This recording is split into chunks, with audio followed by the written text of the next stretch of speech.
যাই হোক, উনি লিখেছেন, আমরা তো এটা তো ঠিক কথা যে আমরা ডোনাল্ড ট্রাম্পের টুইট দেখেই প্রথম বুঝতে পারছি যে একটা সেটেলমেন্ট হয়েছে, এবং এটাও ঠিক কথা যে প্রথম ডোনাল্ড ট্রাম্পের টুইট দেখেই মনে হয়েছে আমেরিকা ইন্টারফেয়ার করেছে, তারপর this settlement has been arrived. That's correct. তার পরবর্তীকালে বিদেশ সচিব বলেছে বলেছে, কিন্তু ডোনাল্ড ট্রাম্পের একটা রোল রয়েছে। বিশেষ আমি বিশেষ কমেন্ট এই মুহূর্তে এগুলো করবো না, কারণ এই গোটাটার পরিপ্রেক্ষিতে আমাদের অনেক কিছু বক্তব্য আছে।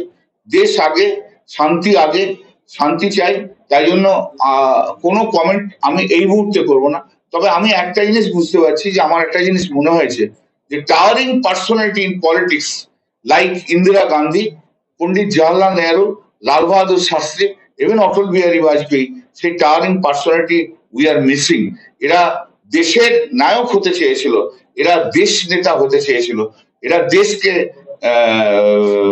অগ্রাধিকার দিয়েছিল, এরা কেউ বিশ্বগুরু হতে চায়নি।